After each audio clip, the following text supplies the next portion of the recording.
Video, I'm going to be showing you how you can use the CMA function in Lofty to send a CMA or create a listing presentation for a potential client.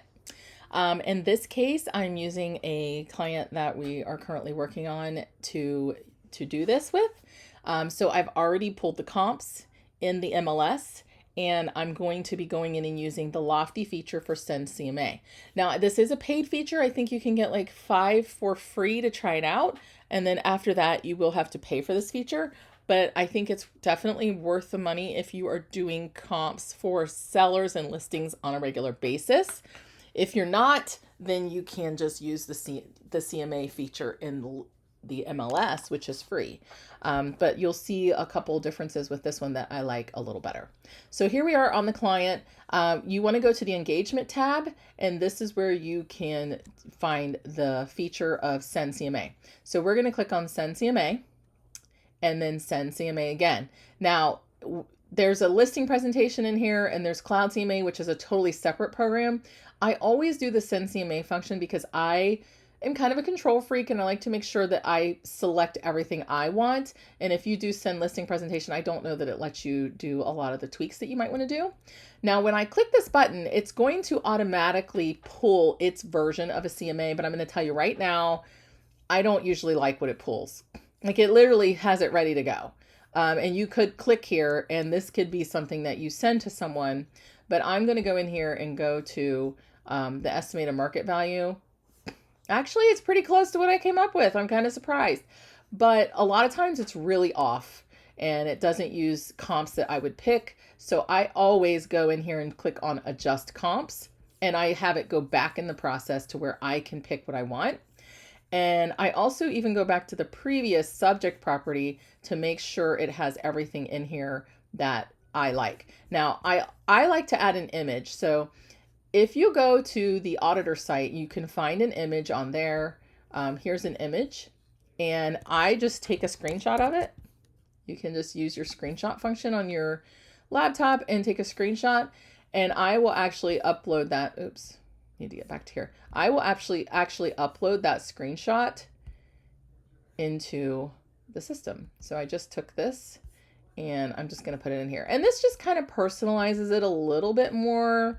If you were out at the house, you also could take a picture when you're out there. And you'll also see that it doesn't, like this system, when you click the Send CMA, it doesn't fill in like bedrooms and bathrooms, and it doesn't fill in the square footage.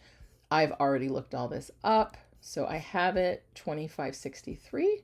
So let's go in and put that in. And then additional info. I don't usually put the lot size unless it's something really, like 5 acres or something. And then this is a 2-story, so I'm going to put that in. Year bill is 2023. I'm not going to put the annual taxes. So I'm going to click continue. So now it's going to save that information so that it shows up in my report. And now you'll see it kind of does this huge like generic thing. It does stay within, like if I said 1 mile, it would stay within 1 mile, but it doesn't narrow things down. So what it does is it gives me like, okay, here's a 4-bedroom, here's a property that's listed for $595 right now. That's a 2-story. That's a 2-story. This is a 2-story. How long ago did these sell would be my questions. Like sometimes it's just not very accurate is what I can tell you. But I do look through them and see. So like I can look through and I can say, okay, this one is 1771 square feet. Something's not right there. But if you wanted to look at this comp, you could look at it. It'll pop it up in another window and you can look at it and see, okay, here's what this one looked like. This was a ranch. So like I know right off the bat I'm not using that one. So I might unselect that one. There's some other ones in here though that I could use if I wanted to. 2321. This one was a little too small. This one's a little too big. That one, not gonna, oh wait, now I'm getting the ones that aren't selected. Okay. Now you might say, Alicia, what, you're taking all those off. What are you gonna use? Well, I'll show you here in a second. But like a lot of these are too small. This one is, where is this one? Okay, that one's over here. We're going to unclick. This one's too big. This is a ranch. But do you see how I'm kind of just going through and taking some of these off? I already have some comps pulled, like I said, that I feel are better fit. I don't even know where that one is on the map. That one's in our neighborhood. And so, yeah, so now out of all the ones they picked, I've only got 4 that I'm like, I might keep those in there. So now I'm going to click on View Selected. And when you click on View Selected, it gives you this area where you can enter MLS IDs. And this is what I like. So this is where I can take my comps that I pulled. I've got too many windows open right now. Let me get back to my comps. Okay, close this stuff down. So I've got my comps that I pulled. So what I can do is if I'm in the detail view, I'll start with this first one here. I'm going to just copy. So I'm going to copy this and I'm going to come over to Build CMA and I'm just going to paste it in there and put a comma.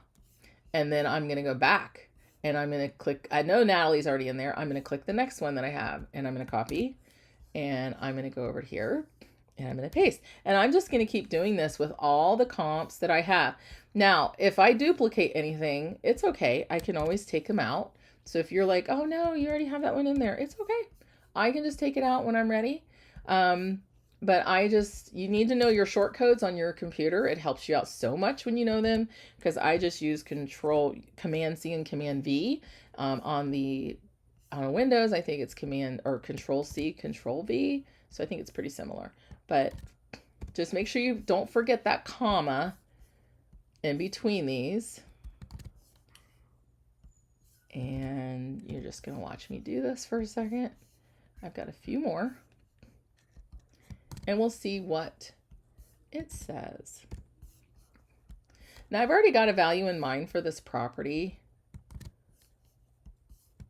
But again, once I'm done, I'm going to click Add Listings. And you'll see now it says 11 selected because I added those in. Now some of mine are outside that mile radius, but that's okay. So I'm just going to close that window and I'm going to click Continue. Now this next place is where it comes up with some numbers, okay? I never use their net sheet, so just to give you guys a heads up, I never use this.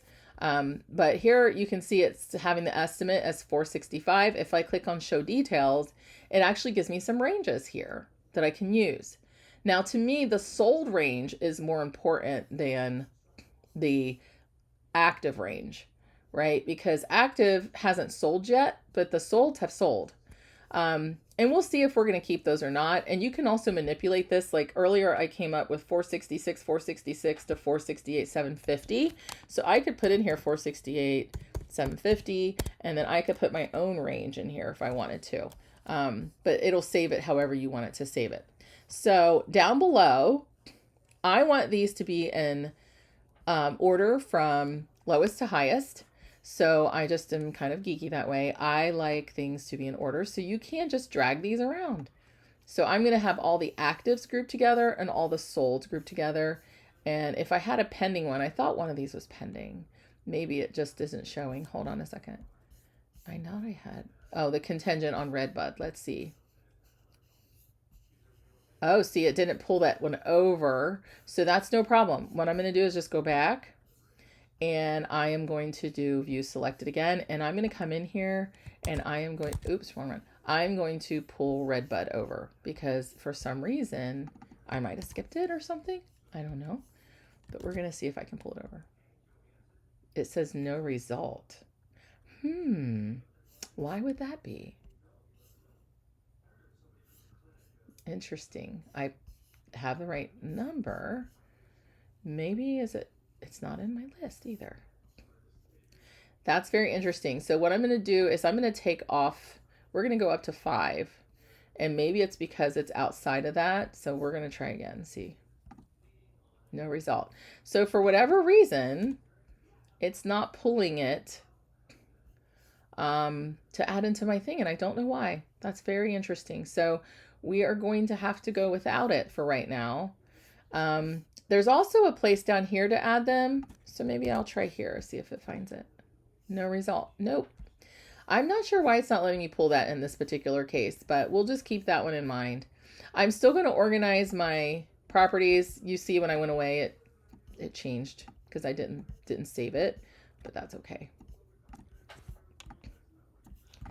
And you just got to learn how to do this just right, because sometimes it's a little finicky. But all I'm doing is just reorganizing these from lowest to highest.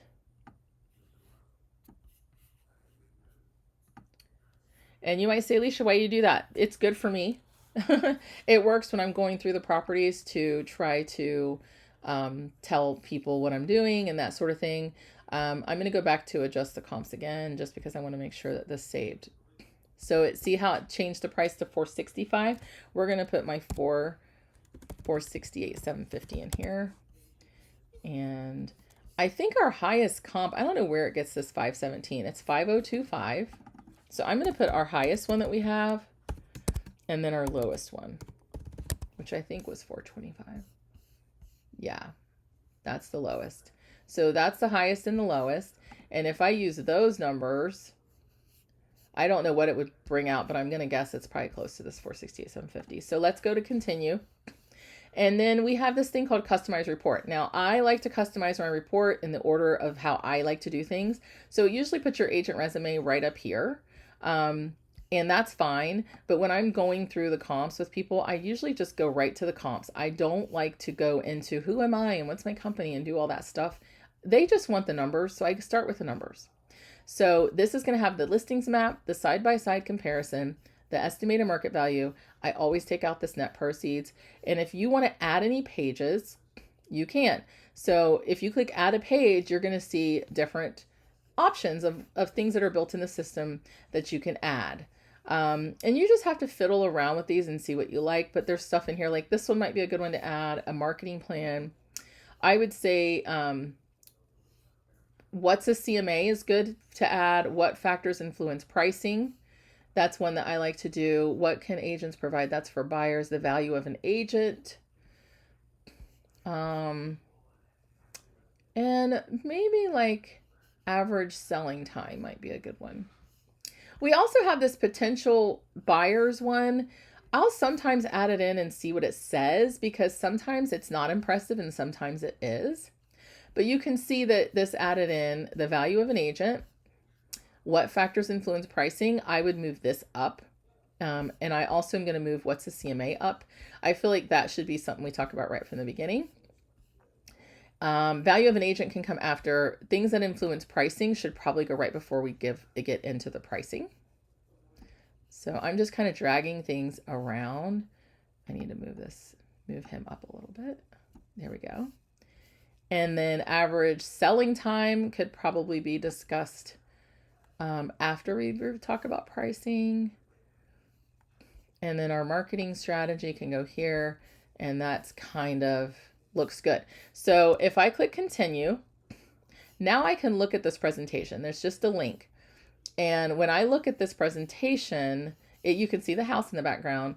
I can go through this by just clicking these arrows. So I can go, hey, what's a CMA? So if I'm on a Zoom call, especially, this is nice. It also has in here all the properties that we pulled.